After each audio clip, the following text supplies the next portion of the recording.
should have closed my laptop the moment I saw the timer. 3 a.m., the witching hour. But curiosity got the better of me, and I clicked that link anyway. What I found in the depths of the dark web that night, it still watches me. And now it might be watching you too. This is what happened when I broke the one rule everyone told me never to break. They say curiosity killed the cat, but satisfaction brought it back. Well, I'm here to tell you that's a lie. Because what I found on the dark web at 3 in the morning didn't bring me satisfaction. It brought me something else entirely. Something that still knocks on my door at night. Started 3 weeks ago. I've been researching the dark web for months, reading forums, watching videos, learning about Tor browsers and VPNs. I thought I knew everything. I thought I was prepared. But you're never really prepared for what lurks in the shadows of the internet. Are you? My roommate Jake had gone home for the weekend, leaving me alone in our apartment. The silence was thick, almost suffocating. I'd been putting off actually accessing the dark web because, honestly, I was scared. But that night, sitting in my dimly lit room with nothing but the glow of my screen, I decided it was time. I pulled up my Tor browser, triple-checked my VPN, and took a deep breath. My hands were actually shaking as I typed in the address to one of the hidden wikis I'd found. The page loaded slowly, painfully slowly, like the internet itself was warning me to turn back. The wiki was exactly what I expected. A list of links with cryptic names. Some were obviously illegal. Others were just strange. Red rooms, mystery boxes, hitman services, probably all scams. I'd read that most of the scary stuff on the dark web was fake, designed to steal Bitcoin from idiots like me who were dumb enough to click. But then I saw it. A link that simply said, "The Watching Room. Enter at 3 a.m. only." I checked my phone. 2:57 a.m. Something about that link felt different. There was no sales pitch, no promises of forbidden content, no Bitcoin address. Just that simple instruction. Enter at 3 a.m. only. I should have closed my laptop. I should have gone to bed. Instead, I watched the clock on my phone tick to 2:59. Then 3 o'clock. I clicked. The page that loaded was completely black except for a single white text box in the center. It said, "Welcome. You are viewer number 7. Please wait while the stream loads." Viewer number 7? Stream? I hadn't agreed to watch anything. My cursor hovered over the back button, but before I could click it, the black screen dissolved into static. Then the image cleared. I was looking at someone's bedroom. The camera angle was high, probably mounted in a corner near the ceiling. The room was dark, lit only by a small nightlight that cast long shadows across the walls. In the center of the frame was a bed, and in that bed someone was sleeping. My stomach dropped. Was I watching someone's security camera? Had I stumbled onto some kind of voyeurism site? I was about to close the tab when I noticed something that made my blood run cold. The room looked familiar. Not just familiar. Identical. The same blue walls I'd painted last year. The same desk in the corner with my gaming setup. The same pile of clothes I'd left on my chair. It was my room. I spun around in my chair, looking up at the corners of my ceiling. There was nothing there. No camera. No wires. Nothing. I looked back at the screen. The figure in the bed was still sleeping, but now I could see it more clearly. Same build as me. Same hair color. Wearing the exact same gray t-shirt I had on. "This is a prank," I said aloud, my voice cracking. "Jake set this up. He has to have." But Jake didn't know about my dark web research. I'd never told him, and he was 2 hours away at his parents' house. I watched the screen, my heart pounding so hard I could hear it in my ears. The figure in the bed stirred slightly but didn't wake up. In the bottom corner of the stream, a chat box appeared. There were 6 other users in the room. User_1. He doesn't know yet. User underscore 3. They never do at first. User underscore 5. How long until he figures it out? User underscore 2. Give it a minute. They always look up. I typed frantically, "Who are you? What is this?" The responses came immediately. User underscore 4. Welcome to the watching room. User underscore 1. You're the 7th. That makes it complete. User underscore 6. Now we can begin. On the screen, the figure in the bed sat up slowly. Too slowly, like a puppet being pulled upright by invisible strings. And then it turned to face the camera. It was me, not someone who looked like me. Me. Same face, same confused expression, same mole on my left cheek. I watched as the me on the screen reached up and touched its face, and I felt my own hand move involuntarily to my cheek. I yanked my hand away, but the me on the screen kept touching its face, kept moving even though I'd stopped. User underscore 3. Beautiful, isn't it? User underscore 5.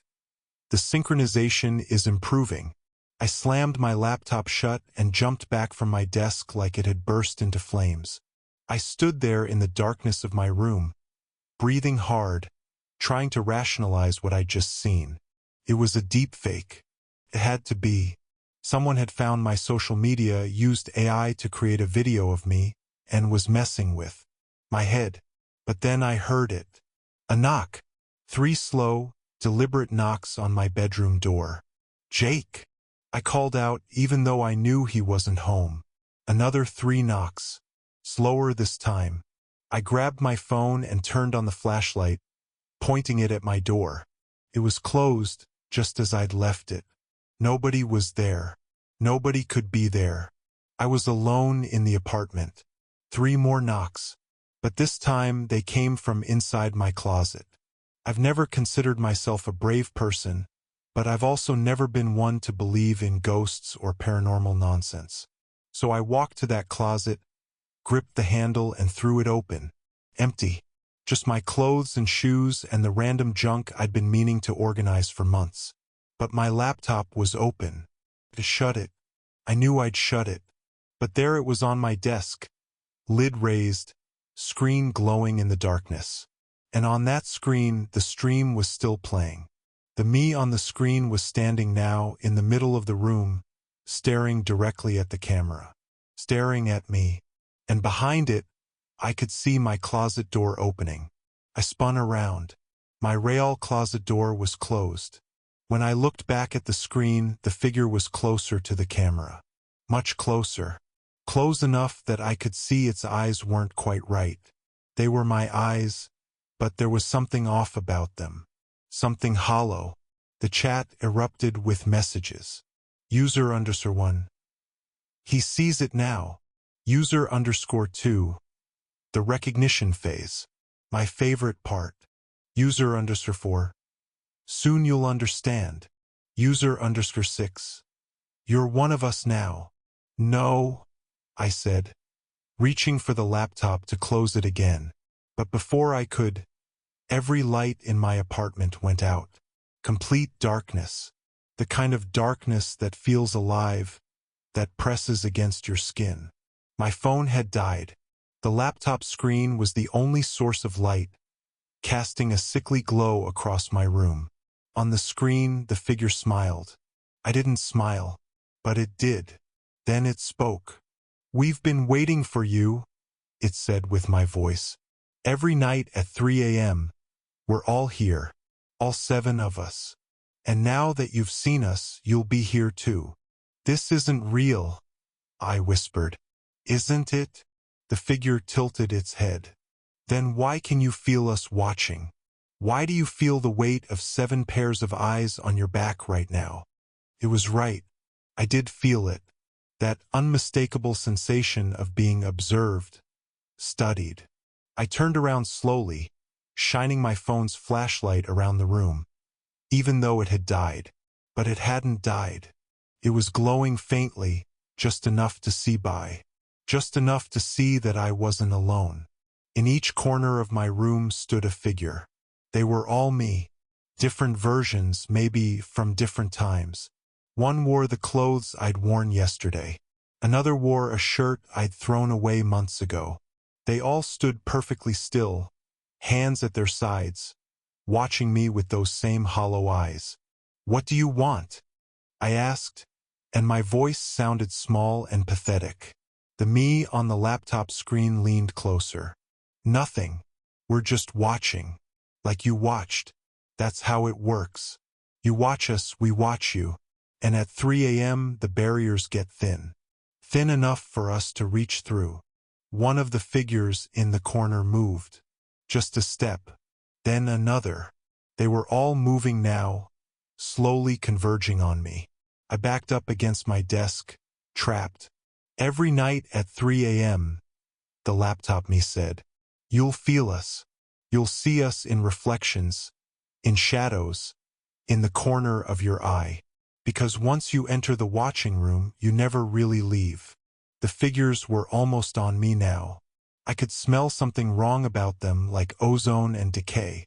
I grabbed my laptop, ready to smash it, to destroy whatever connection was bringing them here. But then the clock on my wall chimed.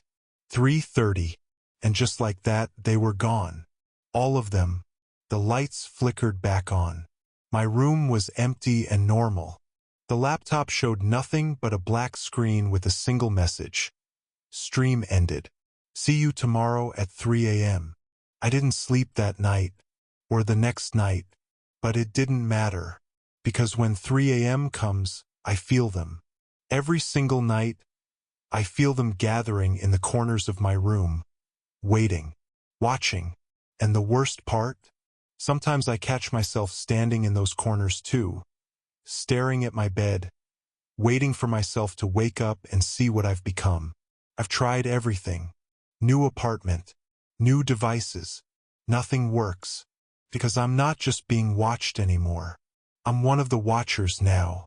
And there's a part of me that's still in that room, in that stream, waiting for the 8th viewer to click that link.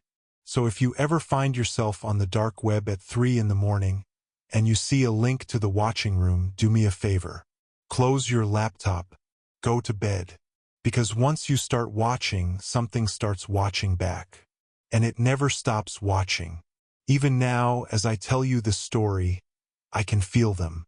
All 7 of us. Standing in corners you can't see, in shadows you don't notice. We're always watching. Especially at 3 a.m.